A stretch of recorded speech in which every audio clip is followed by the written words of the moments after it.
Hey guys, it's Arcade and I'm back with another video, and in this one I'm gonna make a song that is mostly water.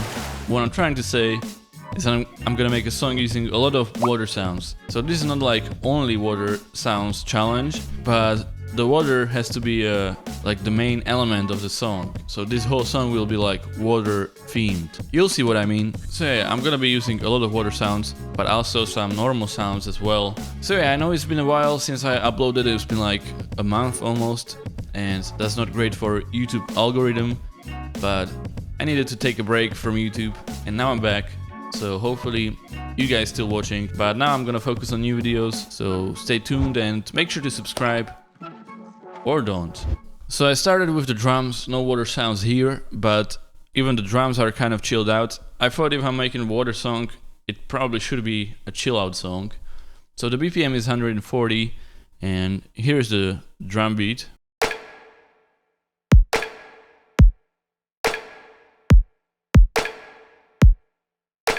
Really basic stuff, but it works. So of course, this is a water song, so I layered these drums with some water sounds. So I used this one, and as you can hear, I put a lot of reverb on it. So yeah, the sound sounds like this, and I put like a lot of reverb on it, low dryness, 3-second delay, and that creates this. It's like a water drop in like a tunnel system or whatever, where there is a lot of reverb. So that's one sound that I used to layer the snare, and then another sound, pretty much the same type of deal with the reverb, but it's a different sound, also to layer the snare. So it's like, so we already have like a watery drum beat, and to like create a pre-shifted clap or just a reverse clap effect, I use this wave. And I use it like this. So that's our drum beat right there.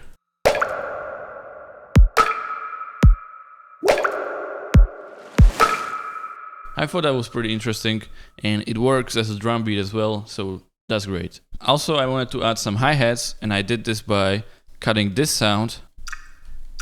It's like pebble, which is a funny word, I think. Pebble. I don't know. Maybe it's just me. But this is the sound. It already had some like hi-hat qualities. I put EQ on it, like super huge EQ, where I delete all the frequencies here and lower these ones to make it more subtle because it was too harsh. And I also put stereo shaper on it to make it like wider in the mix, so it's more left and right, not in the middle of the mix. I use this a lot. And then I have reverb on it. Low dryness on this specific reverb means that the whole sound will be a little bit quieter. So it's more subtle, and then I cut it like, you know, I cut out the second part and just leave the first one in. And it's pretty much a hi-hat sound right there. So. And as you can hear, here I added another water sound just for like some effect.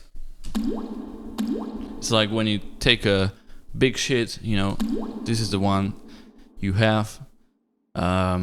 And also a lot of reverb because you're taking a big shit in a tunnel again for some reason. So yeah, that's a good shit. Anyways, so yeah, that's what we have for the drums. Now let me show you some non-watery sounds. Again, this crash, because I want to crash, a regular one. So I leave it there like that. And then this synth, which is like a huge part of the song, but it's not watery at all.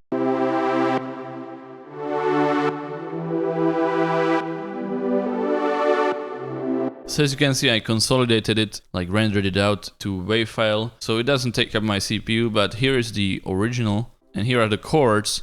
So I created this chord progression. It's, I don't even know how I created it exactly. I just kind of went and added notes, and added more notes. Trial and error, basically.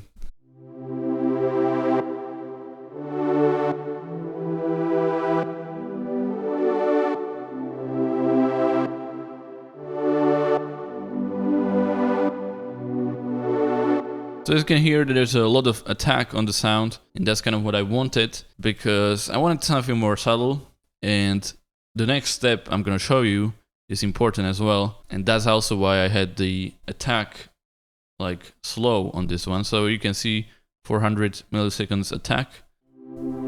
This also shows the cutoff attack, and that's also pretty slow. It's like 1 bar.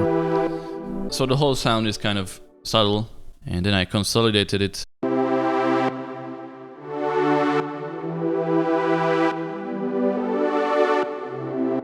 And for the effects, I boosted the high frequencies a little bit because at the end I decided I don't want the sound to be as subtle, so I boosted a little bit of the frequencies. I did it to the low frequencies and put some reverb on it, but that's pretty much it. And now the next step. The next step, I layered the sound with some waves. So the waves would kind of fit with the attack, you know, of the sound. So you would have this like combined sound with the synth and the waves all together.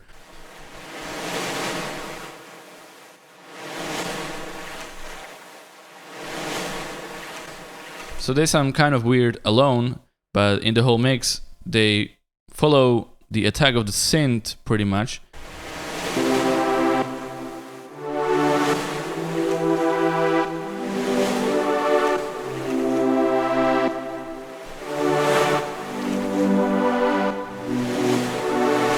You can hear like the attack of the wave coming in is the same as the attack of the synth coming in.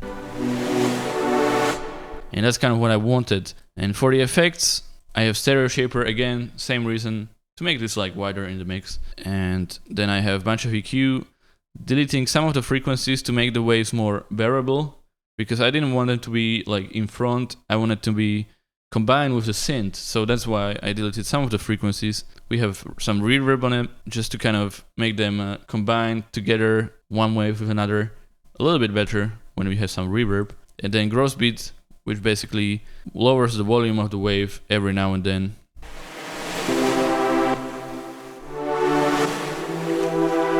Which is just makes it better for the drums to come through and stuff like that. So yeah, that's the what we have.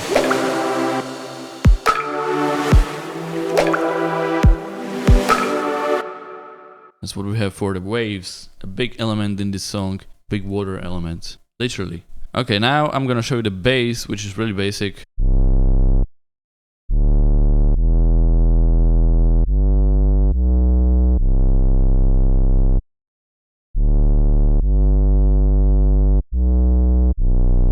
Yeah, it basically follows the notes of the chords, the lower notes, and I just use this sound. And I really like this sound. It's from my sample pack if you want to check it out. It's the Future Bass Essentials X, and even this sound is from that sample pack actually. And yeah, I think it's one of my best sample packs for presets. So yeah, that's what we have for the bass and the synth. Now let me show you the melody.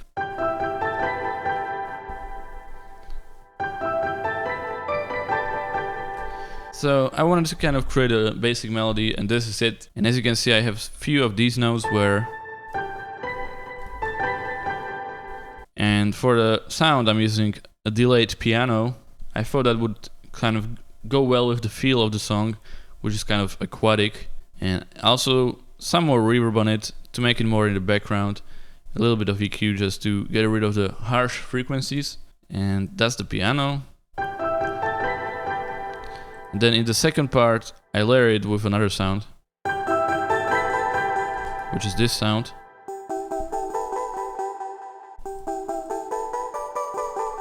I also have 2 octaves of that sound. And it's again just a regular sound. I thought it would work pretty well again for the whole theme.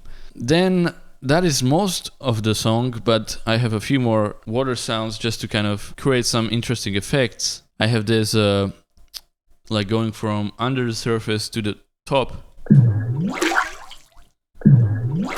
And that's kind of a transition sound for me. I also have it here. And that's kind of like between the drop, you know, like right here.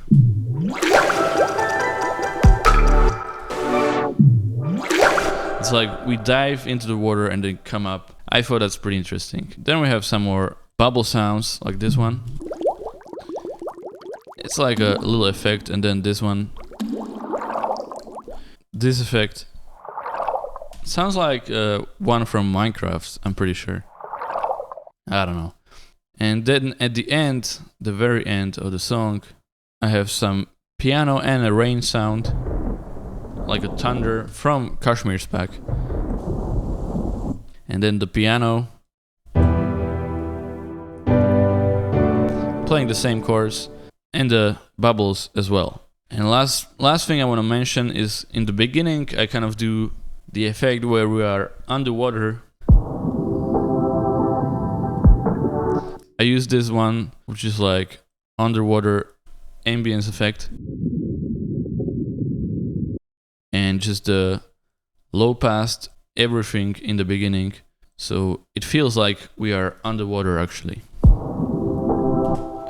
And yeah guys, that is pretty much it. So let me just show you the whole result, and I hope you enjoy it.